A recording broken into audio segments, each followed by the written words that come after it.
Now for something completely different. Normally at this point, this is where I would say, welcome to this week's look at the state of the New York City real estate market. But today I have something a little different, a little more personal to share with you. If you ever watched Dr. Katz, Professional Therapist, an animated show that was on Comedy Central, you might recognize my voice. I played Julie the Bartender, friend and confidant, well, maybe a little more than friend, of Dr. Katz. Recently, I've received some questions on my YouTube asking if I was the voice of Julie, and it seems that there's a whole new wave of Dr. Katz love happening out there. So today I thought I would take you behind the mic, share a little bit about what it was like to work on Dr. Katz, and also share with you some of my favorite episodes from the series.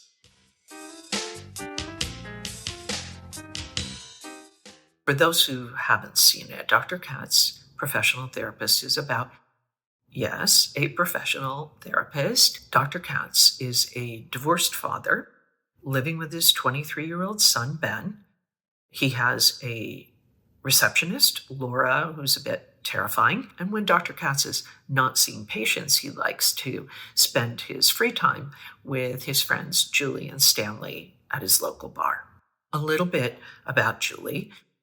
She's a bit reserved. She's not shy, but she does like to listen before she weighs in with her opinions on things, which, to be honest, it was probably just me being me. But for those of you who only know me as a New York City real estate broker, you may wonder how I ended up working on Dr. Katz and playing Julie. I often wonder that myself because at the time I was living in Cambridge.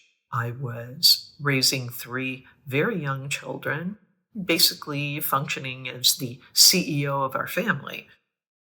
Out of the blue, I got a wonderful opportunity to participate in the creation of a new animated show for Comedy Central. So, what was I going to say? But absolutely yes.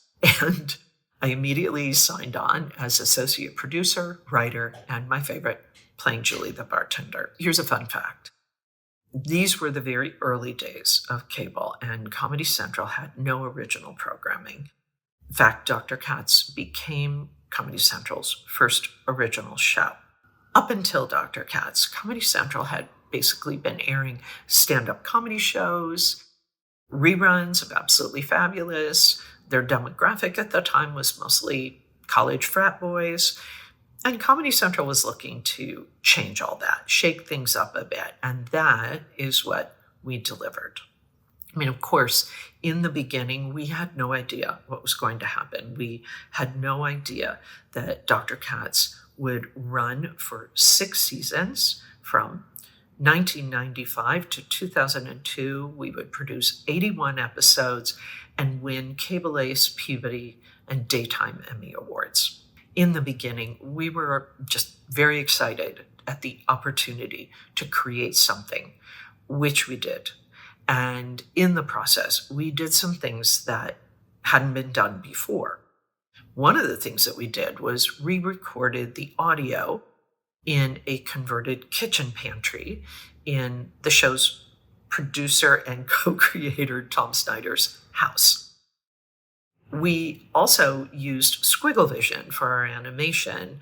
This is something that Tom had used in his educational animation business, but why use squiggle vision instead of regular cell animation? Mostly it was because we couldn't afford it. The last thing I want to mention is retroscripting. We would create an outline for each episode with a beginning, middle, and end. The rest was improvised and ad-libbed. This brings me to another fun fact. With Dr. Katz, we recorded the audio first and then animated to that finished track. With most cell animation shows, they do it the other way around. Working on Dr. Katz was pure pleasure, and what made it such a joyful experience, I think, was the opportunity to collaborate with an extraordinary group of talented people, from the regulars, John Benjamin, Laura Silverman, Will LeBeau, and of course our star and show co-creator, Jonathan Katz. our producer and show co-creator, Tom Snyder, our gifted editor, Lauren Bouchard, and our amazing team of animators led by Annette LeBlanc-Kate. I would be remiss if I did not mention Dr. Katz's star-studded lineup of actors and comedians who played his patients. Ray Romano, Bob Odenkirk, David Cross, Mark Maron, Carrie Fisher, Julia Louis-Dreyfus, Dave Chappelle, so many other amazing actors and comedians who so generously played along with our little experiment. Loving this show as I do, it's very hard to pick favorite episodes or moments, but here are three. Community theater. In this episode, Dr. Katz wants to audition for a play for community theater.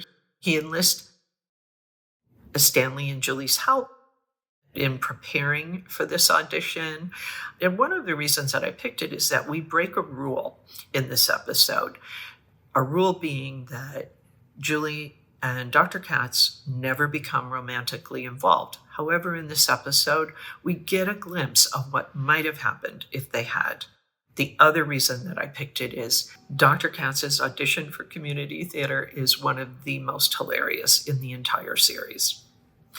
The next episode is Everybody's Got a Tushy. Great title. And in this episode, Dr. Katz is concerned about Ben's lack of social life. He discusses this with Julie and Stanley, and the three of them talk about great social strategies for success. And if you know the three of them, you would not want to be taking this advice. The last episode I'll mention is Cholesterol.